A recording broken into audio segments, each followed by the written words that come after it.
Hello my dear friends and welcome back to another Star Wars news update. So in this video we have some Mandoverse updates, some very exciting, others not so good.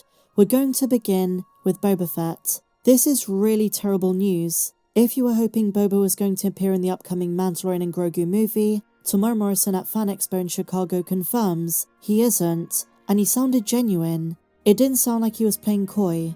I mean look, there is always a chance he was just messing with us, but he seemed very sad to say Lucasfilm did not reach out to him about reprising his role, and considering based on comments by Ming-Na Wen and Temuera Morrison in the past, Book of Boba Fett Season 2 is probably never gonna happen, I'm really saddened by this. I'm a big Boba Fett fan, you guys know this. There is always a chance Dave Filoni brings him back as modern day Captain Rex with a big beard, but in terms of Boba Fett returning in the next Star Wars movie, Temuera Morrison has just cast enormous doubt. This is so tragic if it's true. I'm hoping he's messing with us. You know, there were schedule conflicts where it looked as though Temuera Morrison was filming for something Star Wars, and I hope that is still the case. I hope he's just in character and just trying to throw us off. So when he does appear in the movie in 2026, it'll be a massive surprise. But at the moment, it's looking increasingly unlikely.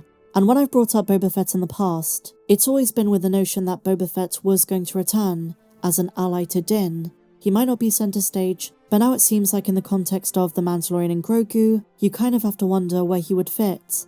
And I suppose it now looks like he's not going to be in it, which is a massive Disney and Lucasfilm mistake if it's true.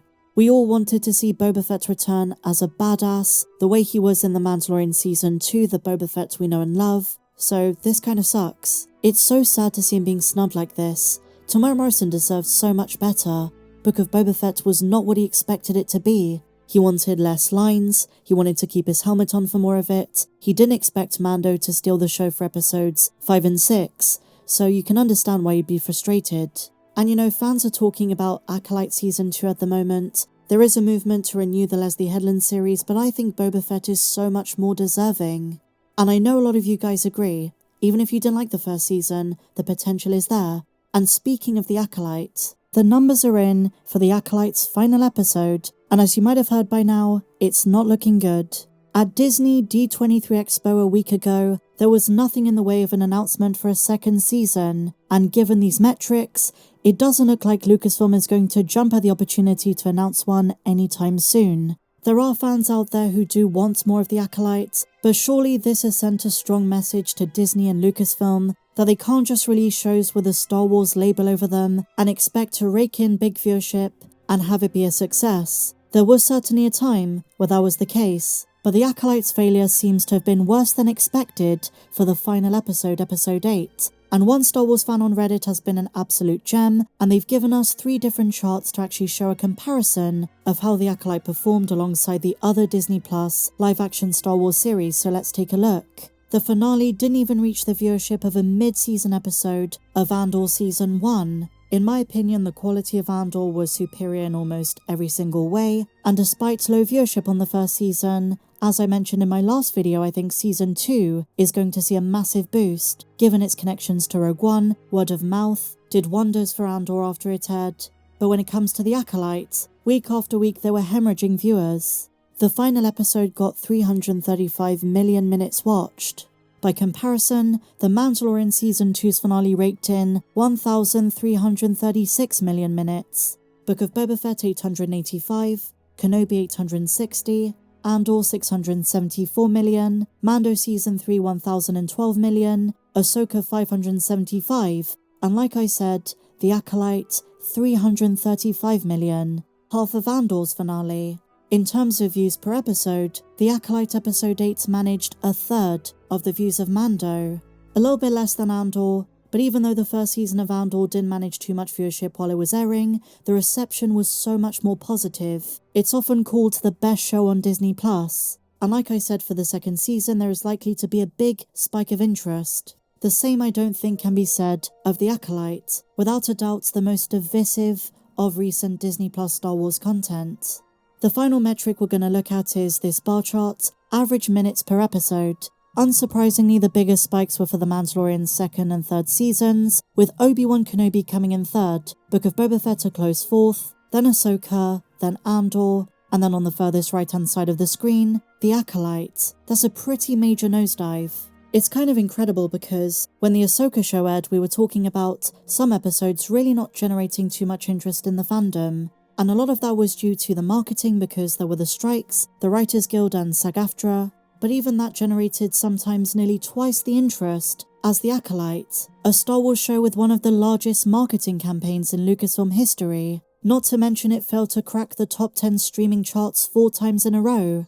This might be a massive lesson to Lucasfilm as a studio. They can't just put out anything Star Wars expecting a success on their hands. And remember, we're talking about a show that was the first ever Sith-oriented series and the pushback was pretty major. Despite the low viewership on the final episode, it did manage just to crack the Nielsen top 10 for the final week. But if we're talking in terms of Lucasfilm announcing a second season anytime soon, I think that's just been ruled out.